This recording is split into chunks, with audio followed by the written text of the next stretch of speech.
What's up guys, my name's Tony, welcome to my channel. Today I'm going to take you on a tour through my chicken coop. It's nothing fancy, but it gets the job done. Come on, let's get right into it. Alright, so before I show you around the coop, I figured I would show you my chickens. You can tell that they are a little bit frightened right now, but basically I have 19 chickens, and they are all females as far as I can tell, except for one of them, and it's a mixture of ISA Browns, Black Sex Links. There's a couple Buff Orpingtons in there and a couple White Leghorns. So I have a little bit of a mix, and they all do really well with laying eggs. Next to the chickens, you can see that there is a glowing orange box. This is actually their automatic door. Right now I have this set to manual mode to keep it closed because it's a little cold outside. As you can tell, these chicks are only about 3 weeks old or so, but they outgrew the brooder, so I had to brood them inside of the chicken coop, which is fine. It stays warm enough in here for them. Plus I have a brooder heater plate that I'll show you in just a second here. I have a couple barrels here, and this is just to store their feed. It helps keep the rodents out and things like that. For their hanging feeder, this is my system right here. I just have it elevated off the ground just a little bit. It really helps keep the mess down. And for their waterer, I have the waterer sitting on a couple bricks, just to make sure that they're not making too much of a mess with the water.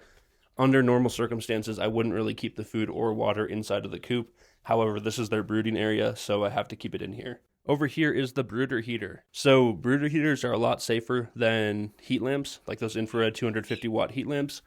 This is just a much safer alternative. This is only producing 12 watts of power or so, and for my climate, it's plenty to keep the chickens warm, and it has a very low fire risk. One thing to keep in mind is the type of extension cord that you use. Right here, this extension cord is made to be outside.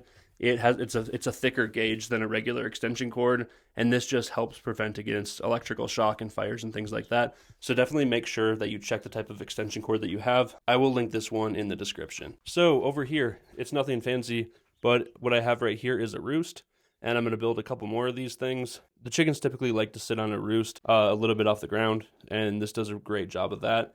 Right behind it is black landscaping cloth. I put that on there because chickens also like to poop when they're sitting on the roost, and this is just protecting the shed from any damage from their poop. Right now I have a couple nest boxes built in, so one's up here and one's over here. I know I said I had 19 chickens. I ended up getting more because I thought a couple of them might not make it.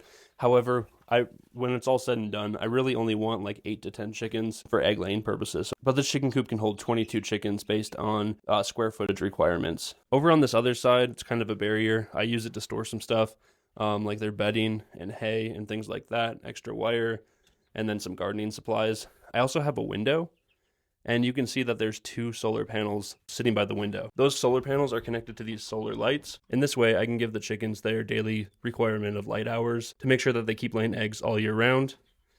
And these lights have 3 different settings, so high, medium, and low. I guess they have 4 settings. They have a blinker setting too.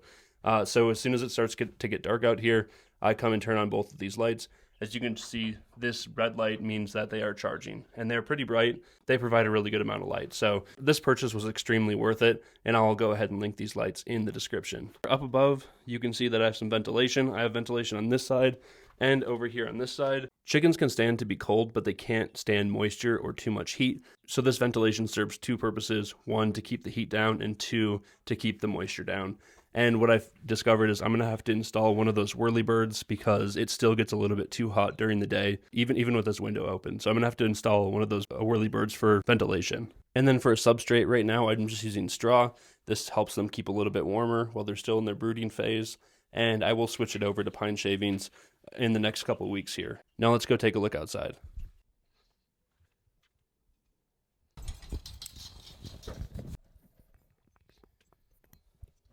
So here's their run. As you can tell, I tried to plant grass seed, but that did not work out very well. And out here, this is that automatic door that I was talking about from inside.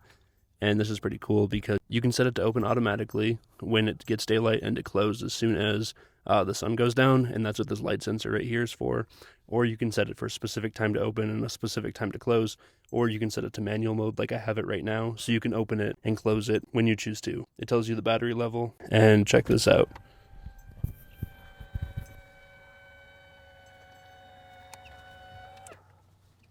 So far, they've been pretty good at going in and out on their own. We'll see if any of them decide to come out.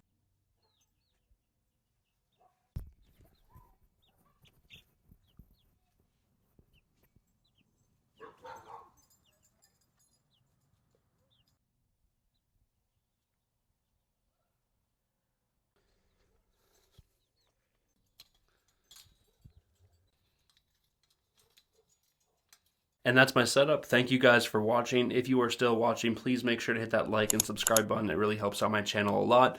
I'm going to be posting a few more videos next week and the week after. Make sure to stay tuned for that. And until next time, stay cool.